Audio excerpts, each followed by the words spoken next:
자, 그럼 계속해서 422페이지의 7번 문제를 보겠습니다.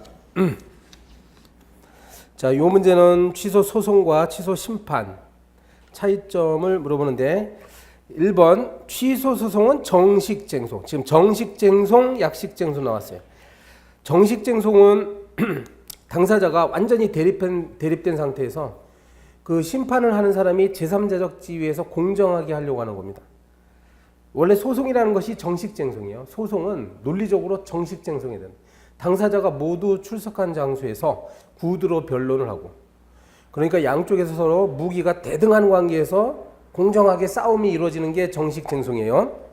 그런데요, 이 행정심판이라는 것은 당사자가 출석하지 않더라도 서면으로도 가능하거든요. 서면으로 가능합니다. 그래서 보통 약식쟁송이라고 부르는 거야. 약식으로 한다. 간단히 한다 이거지. 2번 보시면 제소기간이 다르다. 제소기간. 소송에 있어서의 제소기간은요. 처분이 있음을 안 날로부터 90일, 있은 날로부터 1년이에요. 그런데 취소심판은, 행정심판은 그것이 90일, 180일 이렇게 됩니다. 뭐 외우는 수밖에 없죠. 행정심판이 더 짧아요. 3번에 대상에 있어서 취소소송의 대상은 처분이나 취소심판의 대상은 위법 또는 부당한 처분이다. 이거 지난 시간에 뭐 많이 한 것이죠. 요 행정심판의 경우는 위법성 플러스 부당성까지도 합니다. 조금 어려운 말로 하면 부당성은 다른 말로 하면 합목적성이라고도 하죠. 4번이 왜 틀렸을까요? 심리 절차에 있어서 취소소송은 서면 심리 공개 원칙이에요. 취소심판은 구두변론 공개 원칙이냐? 취소소송은 서면 심리하면 안 됩니다. 원래 구술심리다. 구술심리. 그래서 소송은요, 구두변론 공개 원칙 이렇게 해야 돼요. 취소심판은 구두변론도 가능하지만 서면 심리도 가능합니다. 서면 심리도 가능해요. 공개가 원칙이 아니라 오히려 비공개 원칙이라고 해야 되겠네요. 행정심판은 서면 심리도 가능하다. 원칙이라고 하기 좀 그런데 아무튼 서면 심리도 가능하기 때문에 이건 좀 약간 다릅니다. 틀렸어요.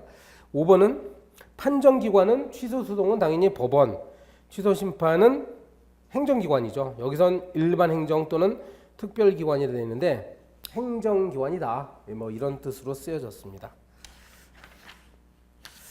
그러면 424페이지로 갑니다. 424페이지의 9번 문제. 자, 행정소송과 행정심판의 관계에 대한 설명으로 틀린 것은 원처분의 위법을 이유로 행정심판 재결에 대한 취소소송을 제기할 수는 없다. 원처분의 위법을, 이거 지난 시간에 했는데 원래 소송을 제기할 때 원처분이 있고 행정심판 재결이 있으면은 소송의 대상은 원처분주의라고 했죠. 네. 원처분을 소송의 대상으로 하는 게 원칙입니다. 다만 재결의 경우는 재결 자체에 고유한 위법이 있으면 소송을 제기할 수 있다고 했잖아. 그러니까 1번은 맞는 거죠. 원처분의 위법을 이유로 원처분에 대한 소송을 제기할 수 있다. 이렇게 하면 맞는 건데 원처분에 대한 위법을 이유로 재결에 대해서 소송을 제기해? 이건 좀 이상합니다. 재결 자체에 위법한 사유가 있으면 소송을 제기할 수는 있어요. 자, 2번에 원고가 전심 절차에서 주장하지 아니한 처분의 위법 사유를 소송 절차에서 새로이 주장해도 되죠. 여기서 전심 절차라고 되어 있는데 이게 행정심판이에요. 자, 다시 읽어보면 원고가 행정심판에 대해서 주장하지 아니한 처분의 위법 사유를 법원에서 다시 새로이 주장하면 그대로 재판을 하면 되는 거예요. 다시 그 어떤 처분에 대해서 별도의 전심 절차, 즉 행정심판을 다시 거쳐야 되는 게 아닙니다. 그렇죠? 이것도 한 것 같으네요. 지난 시간에는 이런 질문이 있었지.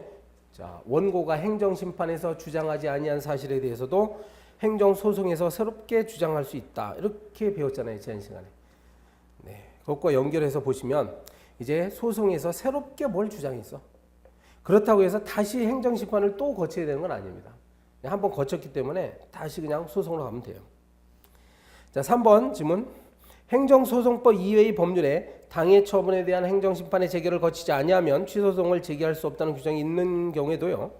처분의 집행 또는 절차의 속행으로 생길 중대한 손해를 예방해야 할 긴급한 필요가 있을 때는 행정심판의 재결을 거치지 아니하고 취소소송을 제기할 수 있습니다.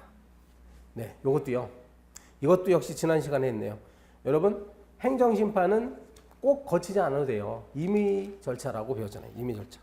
그런데 예외적으로 개별법이 반드시 행정심판을 거치도록 하게 됐으면 거쳐야 된단 말이에요. 그럼에도 불구하고 요 동그라미 3번은 예외의 예외입니다. 예외. 개별법이 필수적 전치주의를 규정하고 있다 하더라도요. 뭔가 중대한 손해를 예방해야 된다. 이렇게 되면 시간을 지체할 수 없잖아. 그러니까 행정심판의 재개를 거치지 아니하고 바로 소송을 제기할 수 있도록 예외를 뒀습니다. 요게 지금 오른쪽 페이지에 잘 정리해놨죠. 해설의 구조를 잘 살펴보세요. 그 동그라미 3번은 심판 제기는 하되 재결을 요하지 않은 경우가 있고, 동그라미 4번은 심판 제기조차 요하지 않은 경우들이 있습니다. 여기 지금 9번에 동그라미 4번 다시 보면 행정소송법 이외 법률의 당해 처분에 대한 행정심판의 재결을 거치지 아니하면 취소소송을 제기할 수 없다는 규정이 있는 경우에도, 즉 필수적 전치주의를 규정했다 하더라도 동종 사건에 관해서 이미 기각 재결이 있단 말이에요. 그러면 다시 행정심판 제기해봐야 어차피 또 기각당할 수 있으니까 불필요한 절차 거칠 것 없이 바로 취소소송을 제기할 수 있다. 네. 이런 규정을 둔 거예요. 좀 어려웠습니다. 이 9번 문제는. 그러면 426페이지로 넘어갑니다. 426페이지에 보면 항고소송인데요. 지금 항고소송의 개념을 잘 정확히 알고 있어야 돼요. 항고소송이라 하면 처분 있죠. 처분이나 부작위에 무엇을 다툰다? 위법성을 다툰다. 이 위법성이라는 것은 모든 소송의 공통점이니까 이 대목에서 중요한 건 바로 이거죠. 처분 또는 부작위. 처분은 실제적으로 어떤 행위를 적극적으로 한 것이고, 부작위는 그냥 방치해 둔 거예요. 행정적. 일반 시민이 뭘 신청했는데, 영업허가 신청을 했는데 뭐 3개월 동안 가만히 놔두는 걸 이제 부작위라고 하는 거죠. 그래서 요것을 다툰다. 여러분, 항고소송에 대립되는 게 뭐라고요? 당사자 소송이라죠. 이 당사자 소송이라는 것은 여기에는 무슨 처분 자체를 다투는 게 아니에요. 당사자 소송 크게 나누면 두 가지가 있는데, 사실 처분을 원인으로 한 공법상 법률 관계를 다투는 거죠. 법률 관계. 그러니까 다투는 것의 핵심은 법률 관계에 있는 것이지 처분 자체가 아니에요. 처분이 원인이 돼가지고 나타난 결과인 어떤 법률 관계를 다투는 것이죠. 기타 공법상 법률 관계를 다투는 거죠. 법률 관계 있잖아요. 그럼 이것도 역시 법률 관계를 다투는 거죠. 근데 이거는 아예 처음부터 처분 또는 부작위 자체를 다투는 거예요. 여기에 이제 차이점이 있는 거예요. 그래서 이 항고소송에는 크게 뭐 세 가지가 있다 이거죠. 취소소송. 취소소송은 뭐에 대해서 다투는 거겠어요? 바로 처분이죠. 처분. 그래서 이 처분을 뭐 취소해달라 또는 변경해달라 이거죠. 그 다음에 무효확인소송. 무효확인소송. 이건 처분이에요. 또 처분이 하자가 중대하고 명백하니까 무효임을 확인해달라. 그 다음에 부작위 위법 확인 소송. 부작위가 위법함을 확인해달라. 이렇게. 그 다음에 이 당사자 소송하고 항고소송이 큰 차이점이 하나가 있는데요. 피고는 바로 이런 행정청이야. 예를 들면 서울시장이죠. 서울시장. 박원순 서울시장 자체를 피고로 합니다. 서울시장이 나한테 무슨 처분을 내렸어. 영업정지 처분 이런 거 내렸어요. 난 시장을 상대로 소송 제기하는 거야. 그 다음에 내가 영업허가 신청할 때 박원순 서울시장한테 영업허가 신청하잖아요. 나한테 허가를 내주세요. 근데 이 사람이 그냥 가만히 있는 거야. 부작위하고 있어. 그럼 나는 시장을 상대로 제기하는 거야. 근데 여기 피고는 행정주체를 피고를 해요. 행정주체가 뭐가 있어요? 국가나 지자체잖아요. 그러면 서울시를 상대로 하는 거지, 이건.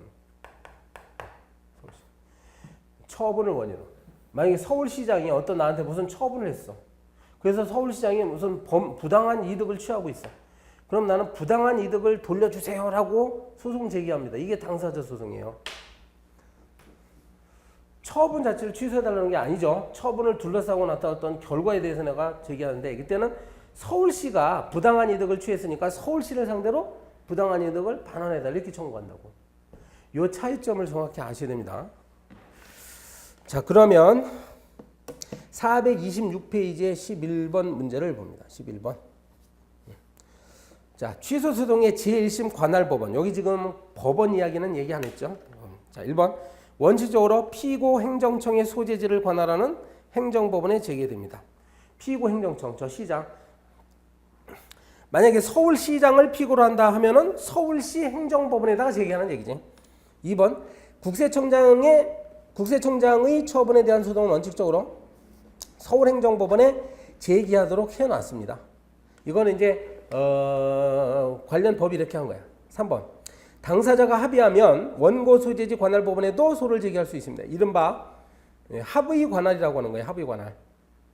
원칙적으로는 피고의 소재지를 대상으로 하는 겁니다. 피고. 근데 합의만 한다면 당사자가 편한 곳에서 재판을 받을 수가 있어요. 이게 이른바 합의 관할이에요. 4번. 토지 수용에 관계되는 처분에 대해서 당해 토지의 소재지를 관할하는 행정법원에 소를 제기하려면 당사자 간의 합의가 있어야 될 필요가 없습니다. 요거는요, 법률에다가 이미 토지와 관련된 사건인 경우에는 그 토지가 소재하고 있는 지역의 법원에다가 제기할 수 있도록 해놨단 말이야. 그러니까 당사자 간의 합의가 있을 필요가 없죠. 원고가 원하면 됩니다, 이건. 네, 4번. 관할 없는 법원의 소가 잘못 제기되더라도 피고가 항변하지 않고, 항변은 이제 맞서서 다툰다는 건데, 이 항변하지 않고 변론을 하게 되면, 변론이라는 건 또 이 반박과 주장을 하는 거예요. 그러면은 당해 법원의 관할권이 발생합니다.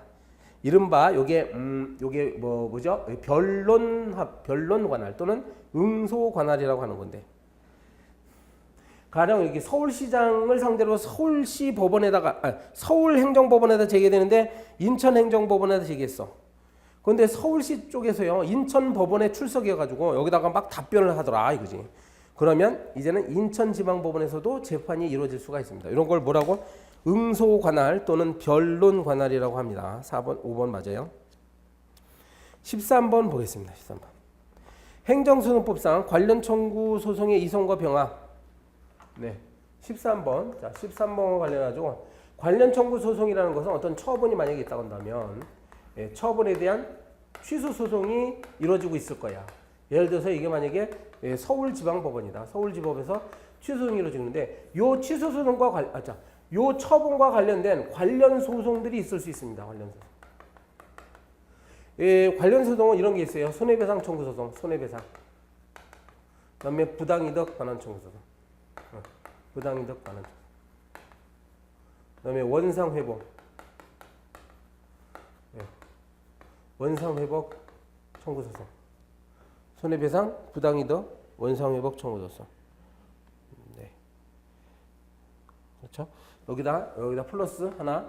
저 처분과 관련되는 또 다른 어떤 처분에 대한 취소 소송이 있을 수 있어요. 그러니까 행정행위가 단계적으로 이루어질 수 있죠. 그럼 저 처분과 관련된 또 다른 처분이 있을 수 있어요. 그런 어떤 처분과 관련된 취소 소송이 있다. 이것도 역시 저거와 관련이 있죠. 이른바 요거 있죠. 네 가지 잘 기억하시고 요 네 가지가 이제 관련 청구 소송이야. 근데 이것이 만약에 부산지방법원에서 지금 재판 중에 나간다면 관련되는 소송을 이렇게 서울과 부산에서 나눠서 하게 되면 여러 가지로 불편하잖아요. 당사자들이 똑같은 당사자가 막 왔다 갔다 해야 되고 그리고 혹시 모순된 판결이 나올 가능성이 있습니다. 관련됐으면 관련된 대로 이게 연결돼서 판결이 나오는데 여기 모순된 판결이 나오면 안 되죠. 이게 똑같은 국가기관이 재판을 하는데 이렇게 되면 안 되니까 이걸 방지하기 위해서 자, 관련 소송을 이쪽으로 이렇게 보내는 거예요. 이렇게 화살표 방향을 잘 보세요. 이쪽으로 이렇게 이송시키고 병합시킨다 이런 표현입니다. 네. 한 재판부에서 한다 이거죠. 13번에 1번 봅니다. 관련 청구 소송의 이송은 그 소송이 계속되어 있는 법원이 당해 소송을 취소 소송이 계속되어 있는 법원에 이송하는 것이 상당하다고 인정할 때 당사자의 취소청 또는 직권에 할 수 있습니다. 네, 어디에서 어디로 가는지 잘 봐요. 네, 관련 청구 소송 법원에서 취소 소송 법원으로 간다. 2번 당해 처분의 취소를 성결 문제로 하는 부당이득 반환 청구 소송이 요거죠. 요게 다른 법원에서 계속되고 있다. 그럼 이를 당해 처분의 취소 등이 계속된 법원으로 보낼 수 있죠. 맞지? 3번 관련 청구 소송의 병합은 본래 이 항고 소송이 적법할 것을 요건으로 하는 것이어서 본래 이 항고 소송이 부적법하여 각하되면 그에 병합되는 관련 청구 소송도 소송 요건을 흠결한 부적법한 것으로 각하된다. 맞습니다. 사실 이송과 병합 뭐 같이 해놨는데 엄밀히만 하면 두 개는 다른 개념이에요. 이송은 이렇게 보낸다는 것이고 병합은 뭐 갖다 붙인다는 거야. 그러니까 이게 저쪽에다 갖다 붙인다는 건데 요 소송 자체가 이게 적법해야 된다는 거죠. 이송도 마찬가지.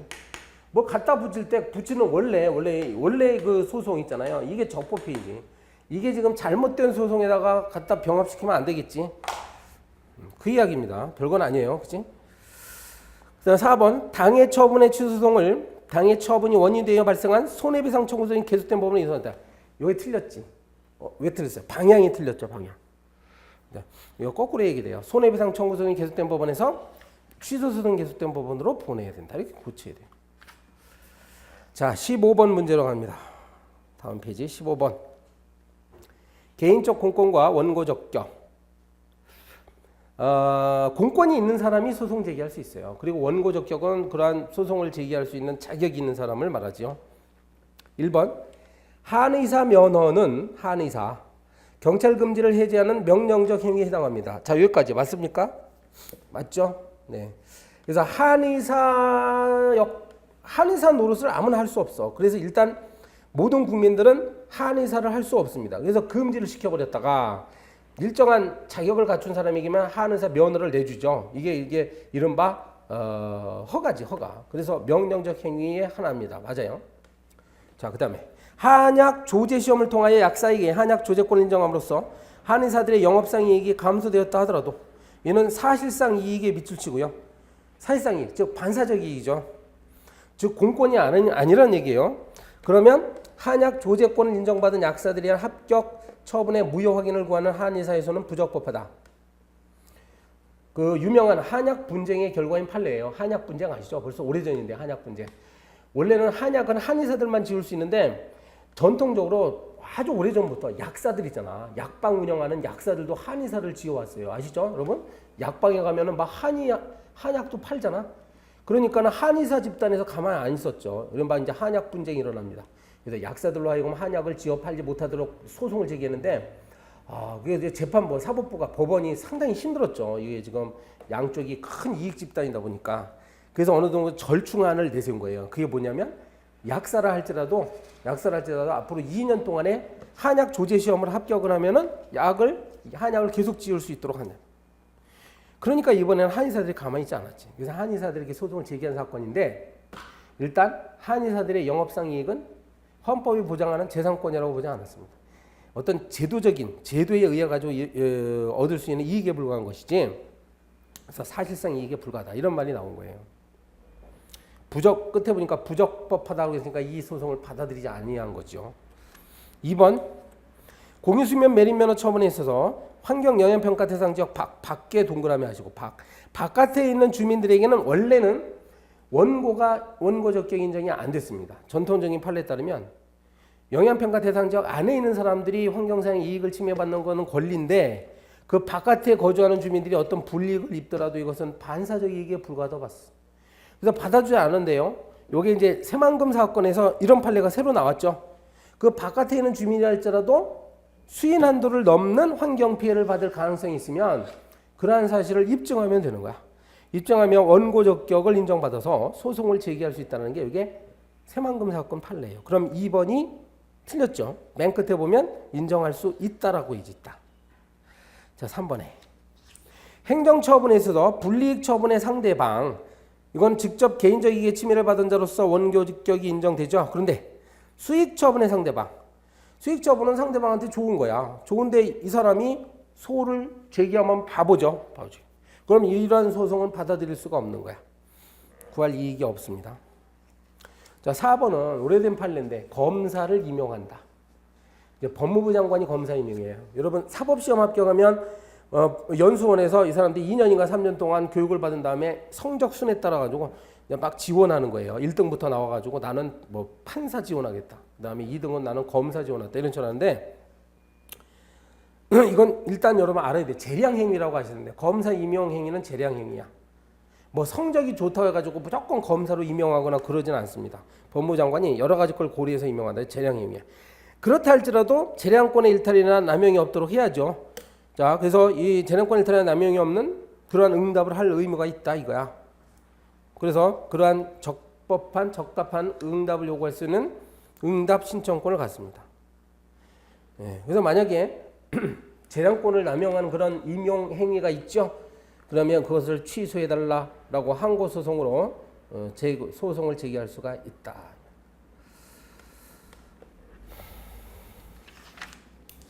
네, 17번 문제 보겠습니다. 17번 판례에 되돌아오는 것은 지금 우리가 공부를 하고 있는데 그 전에 이걸 아셔야 돼요. 지금 현재 취소 소송을 하고 있습니다. 네, 취소 소송을 하고 있으면 취소 소송에 요건이 필요해요. 법적 요건. 소송 요건이라고 하죠. 만약에 소송 요건을 갖추고 있지 않으면 어떻게 됩니까? 각하당합니다. 그러니까 취소 소송의 소송 요건이라는 건 이거예요. 법원이 있으면 이 법원 자체가 관할권이 있는 법원이 된다. 아까 이건 했죠. 뭐죠? 피고의 소재지, 피고 행정청의 소재지를 관할로 하는 법원에다가 소장을 제기해야 되는 거야. 여기 이제 소장이라는 것을 제기해야 돼요. 또 이것도 요건이죠. 형식을 갖춘. 뭐 아무렇게나 자기 멋대로 쓰면 안 돼요. 이제 소장의 형식이 있으니까 이건 법률로 정해진 거지. 거기에다 딱 갖춰가지고 딱 내야 돼요. 그리고 이제 시기도 문제지. 취소 소송 같은 경우는 90일, 그다음에 1년이라고 했잖아요. 이 기간, 요걸 이제 소제기 기간, 소제기 기간이라고. 그리고 여기에 이제 이 원고가 있는데 원고 적격을 갖추고 있는 사람이 제기해야 돼요. 요걸 우리 행정소송법은 법률상 이익 있는 자가 법률상 이익 있는 자만이 원고가 될 수 있다라고 하고. 그다음에 피고 적격. 피고를 제대로 지정해야 되죠. 피고는 누굽니까? 바로 행정처. 네, 특히 처분을 한, 지금 소송의 대상이 되는 그런 처분을 한 행정청이다. 요 소장에다가 이제 뭘 써야 되냐면 그 소송의 대상, 처분 등을 이제 대상으로 해야 돼요. 이걸 뭐라고 하냐? 요걸 이제 대상적격이라고 합니다. 대상. 자, 그 다음에요. 이러한 재판을 통해서 얻고자 하는 권리의 보호 필요성이 인정이 돼야 된다. 그러니까 재판을 통해서 보호받을 수 있는 권리가 인정돼야 됩니다. 요걸 이제 다른 말로 하면 소의 이익이라고 하는데 소송을 통한 이익이 존재해야 돼요. 그런데 요거는 이제 이런 원고 적격과 구별해 가지고 협의라는 표현을 쓰죠. 그러니까 좁은 의미의 소의 이익, 넓은 의미의 소의 이익에는 요 법률상 이익도 들어가는데 소송을 통해서 보호받을 수 있는 권리가 있는 사람만이 해야 된다. 그래서 협의의 소의 이익이 됩니다. 그리고 기타 만약에 필수적 전치주의가 적용되는 사건이라고 한다면 원래는 이거는 예외죠. 원래는 행정심판 거치지 않아도 되는데 개별법이 행정심판을 꼭 거치도록 규정을 해놨다고 한다면 행정심판을 거쳐야 할 것도 역시 소송의 요건의 하나죠. 보세요. 이런 걸 이해하고 있어야 돼. 이게 전부 다 소송 요건이야. 지금 우리는 그래서 문제를 풀 때 과연 소송 요건 중에 어느 파트를 물어보고 있는 건지 잘 봐야 돼. 계속해서 17번 보겠습니다. 옳은 것은 1번 처분의 직접 상대방이 아닌 경우에는 처분의 근거 법률에 의하여 보호되는 법률상 이익이 있는 경우에도 원고 적격이 인정될 수 있다. 있다로 고쳐야 돼요. 있다. 저기 분명히 법률상 이익이라고 했잖아요. 원고 적격. 이제 오늘날에는 요게 내가 일부러 노란 글씨 쓴 이유가 법률상 이익이 있으면 되는 거야. 이게 꼭 처분의 상대방일 필요가 없어요. 요 처분의 상대방일 필요가 없고 그냥 제3자인 이해관계인이어도 됩니다. 이른바 복효적 행정행위에서 이 제3자 있지? 제3자도 원고 적격이 될 수 있어요. 1번 틀렸죠? 자, 2번.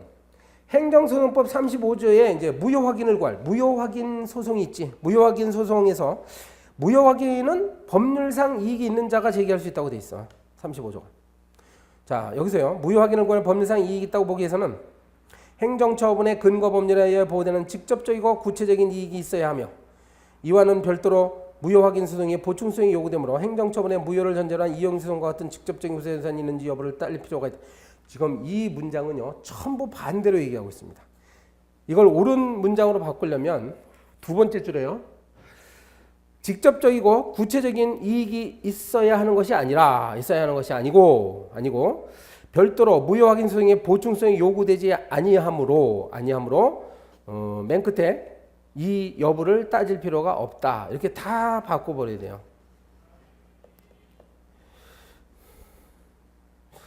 요게 한 것 같기도 하고 지난번에 한 것 같기도 한데 지금 요 무효 확인 소송 얘기하는 거예요. 무효 확인 소송. 무효 확인해소의 보충성 있죠? 네. 보충성 원칙이 적용되지 않습니다. 좀 어려운 이야기인데 요걸 지워도 되죠 이제? 어차피 나중에 다음 시간쯤에 할 것 같은데 다음 주쯤에 무효 확인 소송 할 때 다시 나옵니다만 여기서 해보겠습니다. 종전에는 과세처분 무효 확인 소송. 과세처분 무효 확인 소송을 이렇게 제기하면 안 받아줬어요. 처음부터. 여기 무효 확인 소송 제기하면 안 받았습니다. 왜냐하면 부당이득 반환 소송이라는 부당이득 반환 소송 있죠?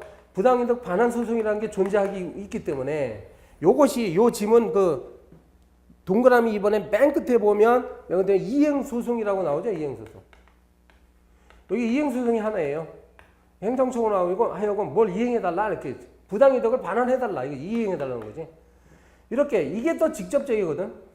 이 소송을 제기해서 이기면은 돈을 받아낼 수 있어요. 근데 이거는 이 과세처분이 무효임을 확인해달라 소송 제기해서 이겨봐야 요것이 무효라는 사실만 확인할 뿐이지 직접 이 돈이 나한테 돌아오는 게 아닙니다. 그죠? 그렇기 때문에 이거는 우회적인 길이다 해가지고 자 보충성 원칙은 이거죠. 이 확인 소송이라는 것은 가장 최후의 유효한 적절한 소송이지 다른 보다 직접적인 어떤 방법이 있으면 이것은 안 된다라는 것이 종전의 대법원 판례였어. 근데 이제 이 판례가 변경되죠. 그래서 보충성 원칙이 없어져 버립니다. 이 말은 부당이득 반환 청구 소송이란 이런 이행 소송이 존재하는 것과 관계없이 확인 소송으로서도 직접적으로 권리 구제가 가능하다면 확인 소송을 제기해도 됩니다. 그러니까 이제는 보충성 원칙이 없어진 거예요. 아시겠죠? 지금 그래서 다시 17번에 2번 보시면 맨 끝에 어떻게 고친다, 중간에도 고쳐되고 이행 소송 등 같은 직접적인 구제선이 있는지 여부를 따질 필요가 없이 무효 확인 소송을 제기할 법률상 이익이 인정됩니다. 이걸 바로 확인 소송의 보충성 원칙이 없어졌다라고 표현하는 거예요. 자, 17번에 3번. 수익적 처분의 근거가 되는 법률이 해당 업자들 사이의 과다 경쟁으로 인한 경영의 불합리를 방지하는 목적도 가지고 있다. 해당 업자들이라고 밑줄 쳐놓고요. 업자들. 그럼 각 개인이라는 얘기죠. 개인의 이익을 위한 법률이 존재한다면 일단은 원고 적격이 인정됩니다. 이건 이미 여러분 많이 배웠어요. 그래서 공권이냐 반사적 이익이냐를 얘기할 때 그 구별의 큰 차이점은 어떤 법률의 제정 목적이 오로지 공익만을 위한 것이냐 어떤 개인들의 이익을 위한 것이냐 거기에 따르죠. 개인들의 지금 이렇게 해당 업자들이라고 했잖아. 밑줄 치고 업자들. 그러면 이걸 각 개인들의 이익도 위한 목적이 있다. 개인들의 이익을 위한 어떤 목적이 있다고 보는 거죠. 그러면 공권이 인정됨으로써 원고 적격을 인정합니다. 소송을 제기할 수 있다는 거예요. 4번. 개발제한구역 중 일부 취락을 개발제한구역에서 해제하는 내용의 도시관리계획 변경 결정에 대해서 해제 대상에서 누락된 토지의 소유자는 결정을 구할 법률상 이익이 없다라고 이거 지난 시간에 한 것으로 분명히 기억나네요. 네, 왜 그렇습니까? 요 소송을 만약에 제기한다 해서 이겼다 한들 재판 결과로서 이 사람이 얻는 이익은 아무것도 없어요. 그렇지? 왜냐하면 개발제한구역에서 뭐 자기 토지가 해제된다거나 그런 결과를 낳는 것도 아니잖아. 제가 그림까지 그리면서 설명드린 기억나네. 자, 그래서 이거는 법률상 이익이 없습니다. 원고를 인정하지 아니한 사례예요. 지금 우리가 풀고 있는 문제들은 바로 이것과 관련된 문제들이에요. 원고적격과 관련된 문제들. 19번 보겠습니다. 19번 문제. 자, 432페이지. 원고적격에 대한 설명 중 옳지 않은 것은 대법원은 속리산 국립공원 용화 집단시설지구 개발을 위한 공원사업 시행허가에 대한 취소소송 사건에서 공원 사업이에요. 자연공원법뿐만 아니라 자연공원법에 밑줄 치고요. 자, 요거는 직접 법률입니다. 직접적 법률. 자, 이것과 불가분적 관계가 있는 환경영향평가법 요게 밑줄치고 요건 간접적인 법률이에요. 그러면 이러한 간접적인 법률도 역시 근거법령이 된다고 판시했습니다. 자, 원고적격이라고요. 원고적격은 뭐라고요? 법률상 이익이 있는 자가 원고적격이 된다고. 그럼 여기서 법률상이라고 되어 있는데 요 법률의 의미가 뭔고 하니 이것처럼 자연공원법과 같은 직접적인 법률뿐만 아니라 환경영향평가와 같은 간접적인 법률도 이 원고적격에서 말하는 법률에 해당할 수가 있다는 얘기야. 간접적인 법령까지도 포함시키게 되면 원고적격의 범위가 넓어지잖아요. 넓어지면 국민에게 좋지. 그래서 자꾸 이렇게 넓게 범위를 확대하려고 지금 합니다. 이게 판례의 경향이에요. 2번 행정처분의 직접 상대방이 아닌 제3자라도 법률상 이익만 있으면 원고적격 인정된다고. 3번 이러한 법률상 이익의 의미에 대해서 다수설은 바로 법률상 보호이익설이다. 이게 법률이 보호하는 이익이 있으면 됩니다. 4번은 행정처분의 취소를 구할 이익이라는 것은요. 불이익처분의 상대방뿐만 아니라 수익처분의 상대방에도 인정돼요. 이건 조금 전에 나왔죠. 수익처분의 상대방은 도대체 자기가 이득을 얻은 처분인데 이걸 취소시켜서 무슨 이익을 얻겠다는 거죠. 그럼 이것은 이른바 보호받을 이익이 없으니까 원고적격 인정이 안 됩니다. 네. 자, 그다음 21번 문제. 21번 문제. 이것은 판례를 외우는 수밖에 없지. 1번에 보면 이건 쉬워요. 연탄공장 건축하면 아주 유명한 거죠. 1975년에 이른바 이웃소송의 최초 판례입니다. 연탄공장이 건축허가 나는 과정에서 위법한 하자가 있었어. 그러면 옆에 있던 주민들이 이 연탄공장 건축허가를 취소해달라고 소를 제기할 수 있다는 유명한 판례입니다. 원래 건축허가의 직접 처분의 상대방은 연탄공장장이죠. 연탄공장장. 주민들은 아니란 말이야. 예, 주민들은 아니. 직접 상대방이 아닌 주민들도 이 취소를 통해서 얻을 수 있는 법률상 이익이기 때문에 가능했어요. 2번 해상운송사업법에 근거한 신규 선박 운항사업 면허 허가 처분에 대해서 당해 항로에 취항하고 있는 기존업자 인정한 사례입니다. 여러분 선박 이야기가 나오면 인정했다라고 머릿속에 딱 박으세요. 선박. 그 다음에 3번 동그라미 3번 원자력 발전소 건설을 위한 부지 사전 승인 처분. 이 발전소를 하나 짓는다는 거는 작은 일이 아니지. 그러면 건축허가를 받기 전에 일단 발전소가 들어설 수 있는 땅 있죠. 땅이 부지야. 부지가 지진 같은 게 일어나면 안 되잖아요. 거기서. 그래서 이게 발전소로서 적합한지 여부에 대해서 사전에 승인받아야 됩니다. 그래서 사전 승인 처분에 대해서 환경영향평가 법령에 따른 환경영향평가 대상지역 안 나오죠. 영향평가 대상지역 안은 당연히 이 사람들은 소송 제기할 수 있어.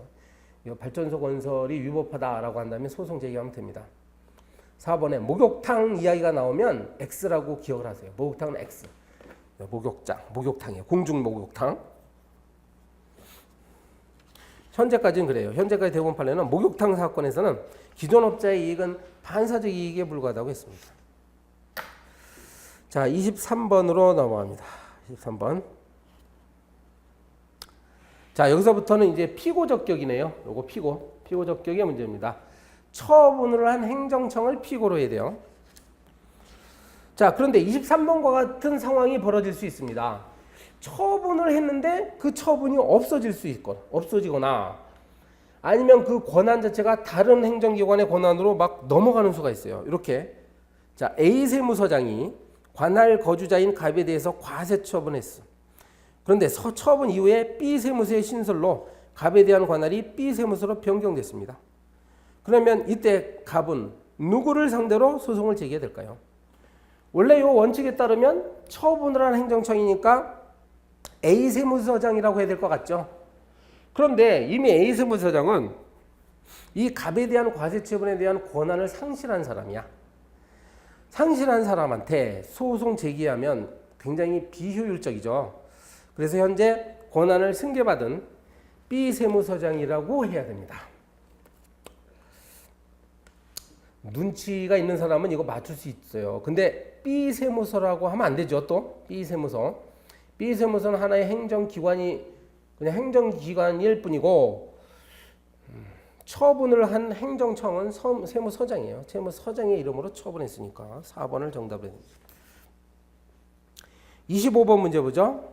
피고적격. 자, 항상 피고적격 문제가 나오면 처분을 한 행정청이 누군가를 먼저 확정해야 돼.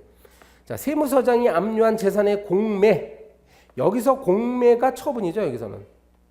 압류도 처분이에요. 근데 공매가 문제가 되는 거예요. 여기서는. 공매가 처분인데 공매를 누가 했습니까? 성업공사가 있죠. 그러니까 성업공사가 위임을 받아서 공매를 했어. 그럼 여기서는 성업공사가 처분청이 되는 거야. 처분행정청. 1번 봤죠. 성업공사가 지금은 그 한국자산관리공사로 이름을 바꿨어요. 2번 세무서는 행정조직 내에서 사무 분담 기구일 뿐이고 대외적으로 의사를 결정 표시할 권한을 가진 행정청이 아니죠. 아까 그래서 왼쪽 페이지에 B 세무서가 아니라 B 세무서장인 행정청을 피고로 하라고 했던 것입니다. 3번에 판례에 따르면 내부 위임에 의한 처분이 수임기관의 명의로 행해진 경우에는 수임기관이 피고가 된다. 네, 이런 것이 여기 쪽으로 가겠습니다. 이제 이런 것까지 아주 디테일한 것까지 정확히 알아야 100점 받을 수 있어요. 행정법이라는 것은 다 100점, 공부만 하면 100점 받을 수 있어요. 근데 조금 깊이 들어간 지문도 알아야죠.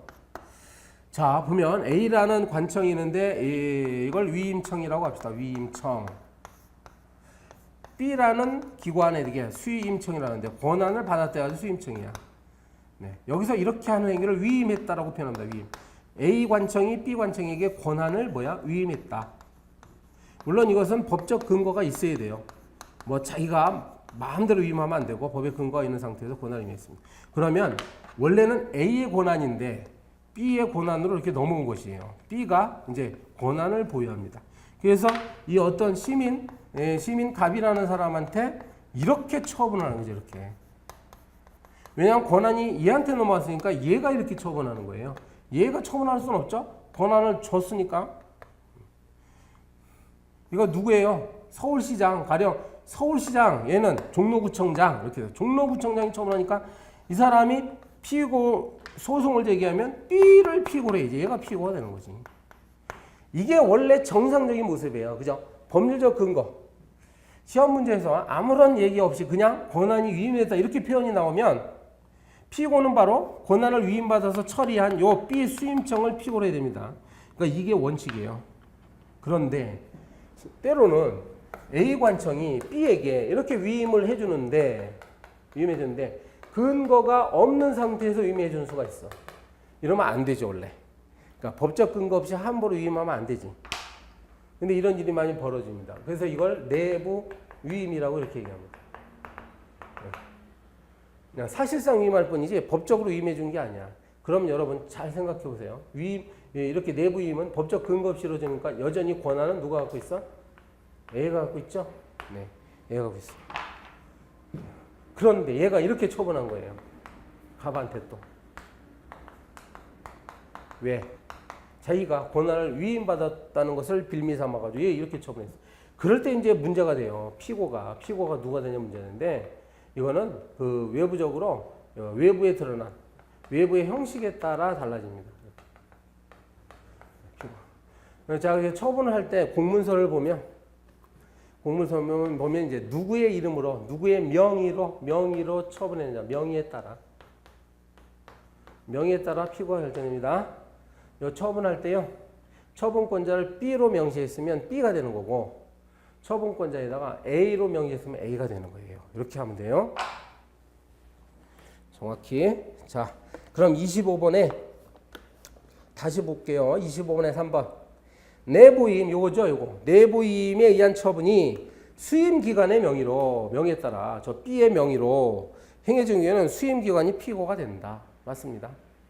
왜 이런 판례 결론이 있겠습니까? 바로 우리와 같은 시민들은 잘 몰라요. 이런 상황을. 우리는 배워서 알지만 보통의 시민은 잘 모른단 말이야.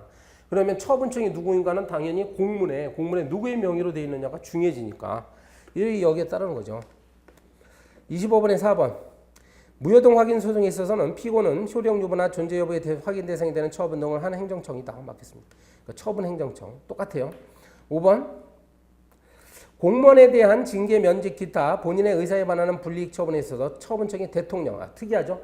만약에 대통령이 처분을 했는데 예를 들어서 미래창조과학부 소속 어떤 국장을 징계 처분해버렸어. 대통령이 말이죠. 미래창조과학부 소속 무슨 A 국장을 징계 처분했어. 그럼 A 국장이 억울하다 하면 누구를 피고로 해서 소송 제기할까요? 하면 미래창조과학 장관을 피고로 합니다. 미래창조과학부 장관. 왜냐하면 그 사람이 소속되어 있는 장관이니까. 자, 법무부 장관을요 고쳐야 돼요. 법무부 장관을 소속 장관이라고 고쳐야 됩니다. 그 징계 대상이 된 공무원이 소속되어 있는 장관 여기 고쳐야 돼요. 소속 장관. 왜 그러냐 물어보면 법률에 그렇게 되어 있기 때문에 그렇지. 법률에. 자, 27번 보겠습니다. 제3자의 소송 참가는 이게 소송이라는 건 원래 원고와 피고가 서로 이제 부딪혀서 막 싸우고 있는 거지. 근데 이 사건과 관련이 있는 이해관계자가 제3자가 있을 수 있어요. 그럼 제3자도요. 이런 소송 과정에 싸움 과정에 이제 들어갑니다. 참가해가지고 나도 좀 끼워달라 이렇게 하는 거예요. 이게 소송 참가예요. 1번에 보시면 제3자의 소송 참가는 두 가지 경우가 있더라. 이제 나도 끼워주세요 하는 신청에 의한 경우가 있고요. 그 다음에 직권에 의한 경우가 있습니다. 법원에서 당신 좀 들어오시오. 당신 제3자 들어와서 같이 좀 다투어 봅시다. 이렇게 하는 수가 있어요. 두 가지. 2번. 행정소송법은 제3자 보호에서 제3자의 소송 참가 외에 제3자의 재심 청구를 인정하고 있습니다. 맞습니다. 일단 재심제도라는 것이 있어. 재심은 판결이 확정돼서 사건이 완전히 종료가 됐는데 나중에 이제 어떤 새로운 사실이 밝혀집니다. 그러한 새로운 사실에 따르면 과거에 확정되었던 판결의 결론이 달라질 수 있을 정도로 아주 중대한 어떤 새로운 사건이 새로운 사유가 발견될 수 있어요. 예를 들면 과거에 재판에 출석했던 증인이 뭐 위증죄를 저질렀다라고 다른 곳에서 처벌받아. 그럼 그 재판 자체가 엉망이 되어버렸대요. 잘못된 재판이었지. 이럴 때 하는 게 재심이에요. 일단 민사소송법에 재심제도가 있습니다. 우리 행정소송법도 역시 제3자가 이러한 재심 청구를 할 수 있도록 해놨어요. 3번에 취소소송의 제3자 소송 참가에 관한 규정은 무효동 확인소송, 부작위법 확인소송, 당사소송에도 준용됩니다. 4번 제3자는 판결의 형성력에 의해 권리 또는 이익의 침해를 받을 자를 말하며 판결의 기속력에 의해서 권리 또는 이익의 침해를 받은 경우도 포함된다고 고쳐야 돼. 어렵죠? 여러분. 일단 형성력이 있고 기속력이 나왔어. 형성력이라는 건 판결에 따라 법률관계가 발생, 소멸, 변경되는 효력을 말합니다. 그리고 기속력은 뭐라고 배웠어요? 기속력은 판결의 내용을 행정청이나 관계행정청이 따라야 할 효력이 기속력이다. 이렇게 지난 시간에 배웠잖아. 그래서 형성력은 너무 당연한 말이고 기속력에 따라서 행정청이 판결의 내용에 따라서 어떤 새로운 처분을 하게 되니까 그 때문에 누군가가 제3자가 권리 또는 이익의 침해를 받을 가능성이 있단 말이에요. 이 경우도 이 사람이 그렇게 되면 안 되지 하면서 자기가 원하지 않는 방향으로 판결이 나는 것을 막기 위해서 이 사람이 재판에 참가할 수가 있습니다. 제3자가. 맞아요.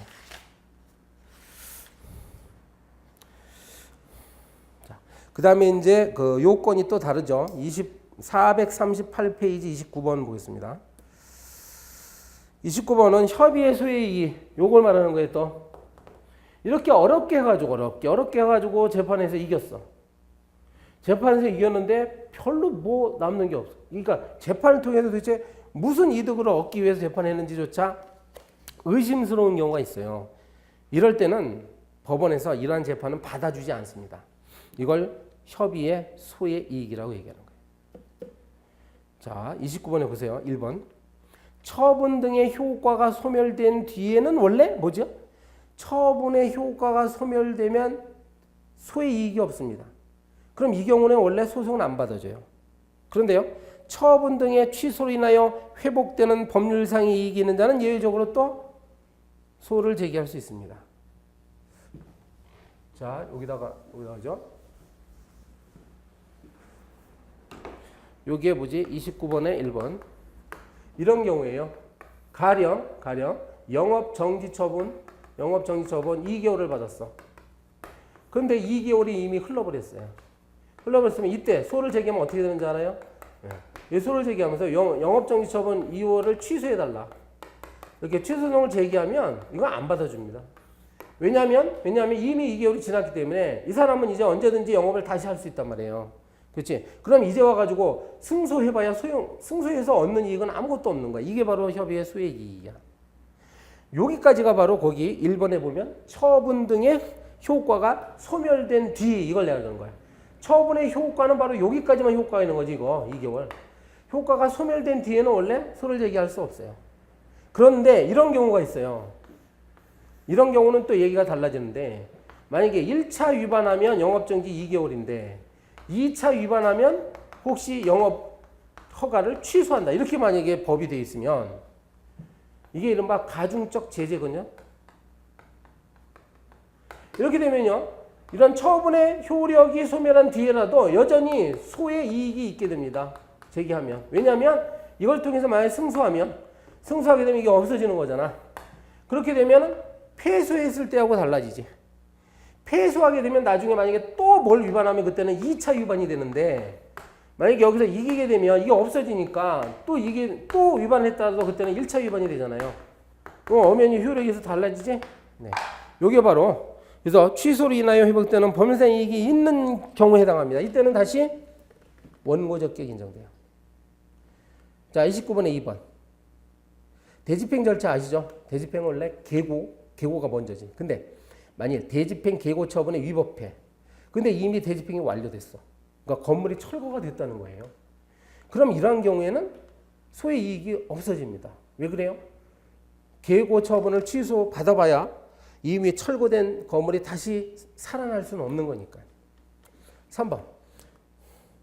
3번은 바로 요거하고 똑같아요. 지금 제재적 처분의 효력이 소멸 경우에도요. 당해 처분의 존재가 가중 처분의 전제가 되는 경우에 가중 처분 나중에 요거 취소 처분의 전제가 되는 경우에는 구할 수 이익이 있다. 맞죠? 4번. 명예, 신분 등 인격적 이익의 침해만으로도 협의의 소익을 인정할 수 있습니다. 따라서요. 있어. 그래서요. 검정고시에 합격했다 하더라도요. 퇴학 처분의 취소를 구할 이익이 없겠어요? 있지. 자, 상상해 보세요. 고등학교 때 퇴학 처분 받았어. 그래서 혼자 이제 집에서 열심히 공부해가지고 검정고시에 합격은 했습니다. 다행이죠. 그렇다 하더라도 어때요? 고등학교 때 퇴학 처분 받았다는 사실이 기록으로 남아있으면 좋을 것이 없지. 그러니까 나중에라도 퇴학 처분의 취소를 구할 이익이 있게 되는 거예요. 그치? 있다고 해야 돼. 비슷한 판례가 많이 나오는데 자, 하나만 말씀드리고 쉬겠습니다. 이러한 경우는 이제 퇴학 처분 사건의 경우는 소액 이익이 있다겠지. 근데 이런 건 어떤가 비교해 보시라고요. 금년에 내가 국가고시 시험에 불합격 처분 받았어. 근데 뭔가 잘못된 것 같아. 불합격 처분이. 그래서 소송을 제기했는데 이게 재판이 길어져요. 기간이. 그래서 다음 해에 국가고시 시험을 다시 봤더니 다행스럽게 합격했습니다. 그럼 그때는 소액 이익이 없어집니다. 왜 그래요? 똑같은 국가고시에 이미 합격했잖아. 그렇기 때문에 과거의 국가고시를 취소받아봐야 얻는 이익이 없어. 그래서 괜찮습니다. 그러니까 그때는 각하당합니다. 아시겠어요? 이런 차이점을 잘 보면서 공유됩니다. 자, 쉬었다가 하는데 소의 이익 계속 나오네요. 31번부터 다시 하겠습니다.